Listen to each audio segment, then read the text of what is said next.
Welcome to Red Ice Creations Radio. Thank you for tuning in. This is Henrik Palmgren and we are coming to you from Sweden's west coast. Our website is redicecreations.com. Check it out. There you'll find our radio archive and subscriber section. We also have a news section that is updated frequently. Links and resources to important and interesting research material.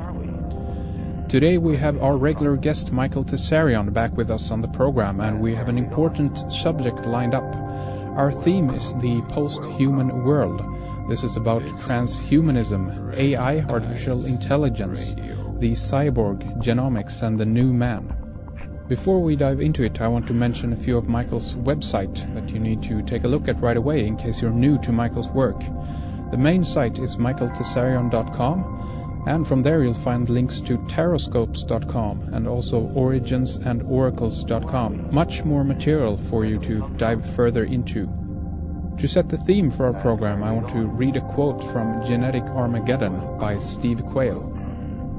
A terrifying future thunders towards mankind, an impending fate embodied by monstrous, blasphemous combinations of human and animal genetic materials, of man-machine cyborgs, and of beings not only with increased capacities and extended lifespans, but also with re-engineered morality void of compassion. This future is so abhorrent as to almost defy the imagination. These new beings and the transhumanists looking forward to their arrival will not be benevolent, just the opposite, because the goal of those creating these beings is to have them replace human beings, that the new race will be post-humans. The word post-human sounds innocuous enough until one realizes that post means after. And Michael, a lot of people studying the 2012 phenomena believe that the world will come to an end. And you say that history will come to an end, so there must be a difference. Also you say in your DVD and in the 2012 The Future of Mankind webstream that we are on a countdown to a post-human world in which man as we know him ceases to exist. That is, we may not be heading for a utopia, more a technotopia. And you've also spoken in your work of the Nephilim who visited Earth and made man in their image. You say that man may be an embryonic vampire or alien to be. Are we in an incubation stage being looked over by our masters on high, those who created the culture we grow in? Are the symptoms of evil and decay that we see all around us created by man there because man is in fact a cyborg or vampire in the making? In that case, the bizarre things taking place in the world would make perfect sense. Well, thanks, Henrik, for having me back on. And, what you're talking about there is basically my own personal, beliefs. I've got... you're hitting on a fine line there, because I've got information that, I think that the public need to know, which is, of course, what I do professionally, and put out a message based on research and study.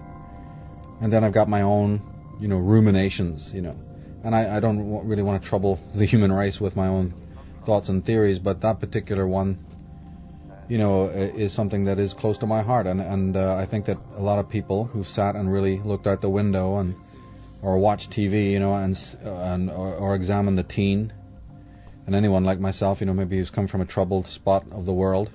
There's a lot of violence and inhumanity of indescribable proportions, At some point you're going to wonder, what is all of this cruelty and sadism and just this, and I've seen extreme versions of it, but I would say that even if you haven't seen extreme versions, you can certainly see what's happening in today's world.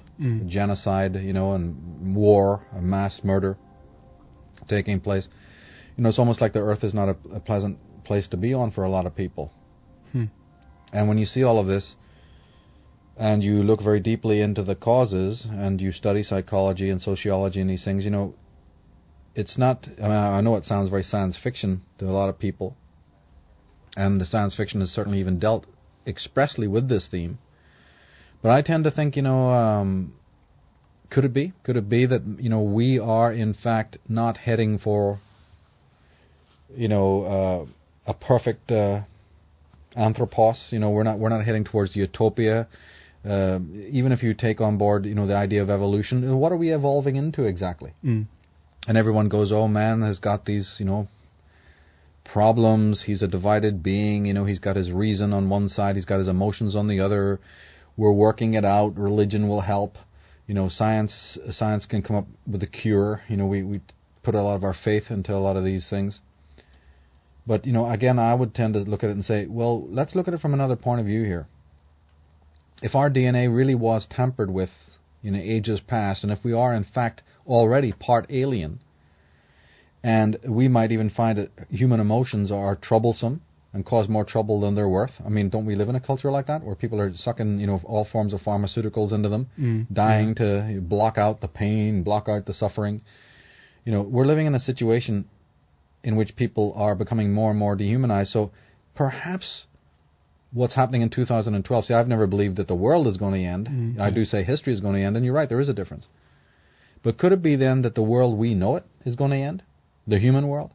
The world we've accepted? I mean, it is ending. It's ending right now. Most of the older generation don't even know what's happening around them. They see so much change already. And that's not just to be flippantly, cast off. Well, they're the old folks, of course, they're going to think like that. No, because, people who've even grown up in the 80s can't even recognize this world. I mean, things seem to be, changing at a very rapid pace.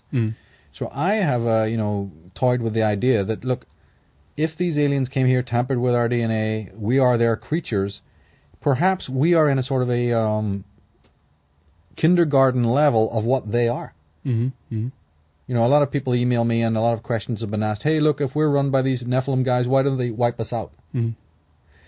Well, maybe one of the reasons why they haven't wiped us out is because we are their children. They literally think of us in a very condescending way, perhaps, as sort of their unruly. Remember the Freemasons have the red and blue degrees, where you're sort of like the green guy who just comes in, he's green. Well, they call you red, you see, like you're just a beginner. You're out of control. You haven't controlled your emotions. The rough ashlar, or yes, the rough, kempt, unhewn rock.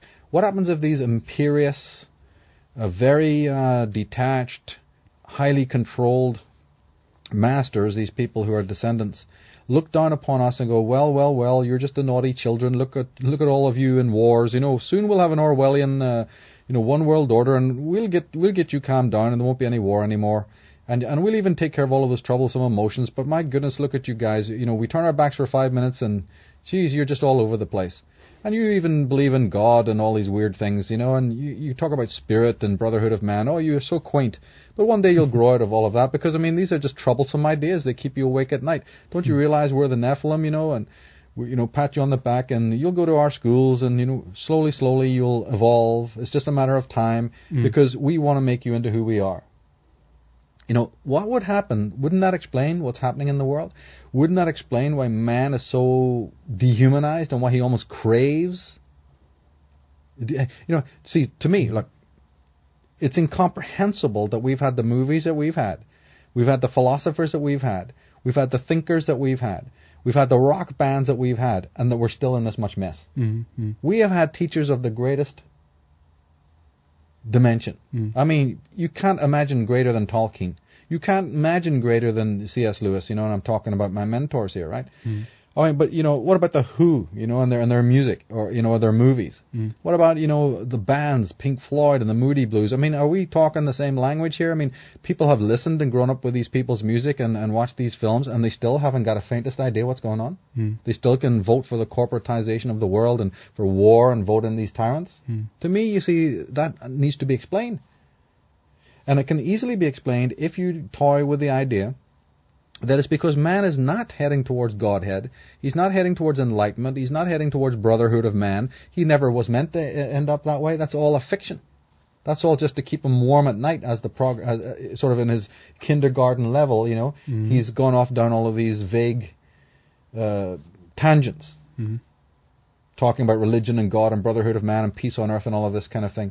Bacon and Bertrand Russell, and the Huxleys, they weren't concerned about any of this. And certainly neither was Adolf Hitler and, a lot of the people we're going to talk about on this show. But the idea is, you see, that it would explain it much more if man, with his alien genes, was being cultivated to grow into something that is literally the Frankensteinian, Orwellian fulfillment that these guys are dreaming about, that we see a lot in science fiction movies, but because it's presented to us in a right brain, we kind of laugh it off. Yeah. You know, and even a lot of the kids' cartoons and a lot of the anime has gone into this. And I'm fascinated by those shows. I'm wondering, what are they showing us here? What's the message there? Yeah. Judge Dredd, you know, the list is endless. Running Man, I mean, you know, we could get into all the movies. We'd be here for the next 10 hours. That's right. Because this has been covered. This is not a bizarre thing. Most people listening to the show will recognize what we're talking about. But it's presented to you, not on the daily news. It's presented to you in more of a right brain way through the movies. And so for you, somehow it's not connecting. They've even shown in movies like Underworld and other films that there's our races of vampires that become super technological and they live off human blood. You know, Blake Seven and other shows that I've grown up with often have gone into this. So it's a staple of science fiction. Now, what would happen? We know that the leaders controlling the world are not human people. We know that these are not moral or good people. So what happens if they, being our caretakers, they being our parents, are slowly, they have a love-hate relationship towards us. You know, we are their children, so they don't really necessarily wipe out the entire human race, because they know that bad as we are and lost as we are going to one day be, you know, we're made in their image. And this frightens me, because this is, to me, I see mankind definitely, again, I'm saying, like I said in the beginning, that this is personally my own idea. I don't want anybody to, necessarily take this, as gospel or anything like that, but I tend to think that there could be something to this. And I've, studied Malthus and Hobbes all my life. I've studied the philosophers of John Stuart Mill and Jeremy Bentham and the Fabian Society. I love reading these guys, and these philosophies are very interesting to me. But when I take it all together with the way things are moving and with New World Order philosophy, I can't help thinking, you see, that this is what man is turning into. If I ever needed any proof, I just need to step out into the street. I don't like what human beings are becoming. I don't like the way that the youth, who are cruel, sadistic, lost, jaded, cut off, dehumanized, desensitized, sense-infatuated, you see. I don't like what I see. And I'm not going to just, dismiss it and say, that's just a phase. We are in some very, very troubled times. And the human traits, what are considered the human traits, the mores, the morals, whatever you want to call it, the virtues, are passing like, snowflakes melting in a volcano. It's just passing away before our eyes. And so my concern, therefore, is not that the world will end or that nature will end, but that the man, as we know him today and have known him in the past, this entity, this creature is going to, terminate at some point, to be replaced by something much more sinister and much more unreal.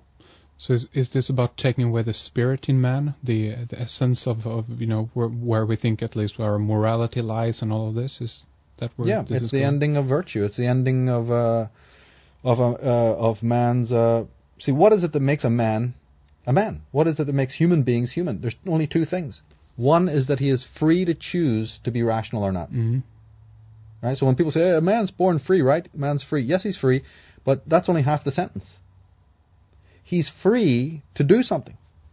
That is, he's free to either use his intelligence or not to use it. That's what he's free to do. And most men that you look at today are choosing not to think. More importantly, a lot of men that you see in this today's world, the human race, is choosing not to feel. That's right. If you want to split hairs about it. Yeah, right? yeah. But here's the problem with that. That which makes you truly human, if you decide not to do it anymore, for whatever reason, I mean, there's all sorts of reasons why a human being might choose to murder themselves, as we've spoken about in previous shows, or not feel, or not have emotion, or throw emotion away, or even not be conscious, or not rational. Every person has a reason for doing that.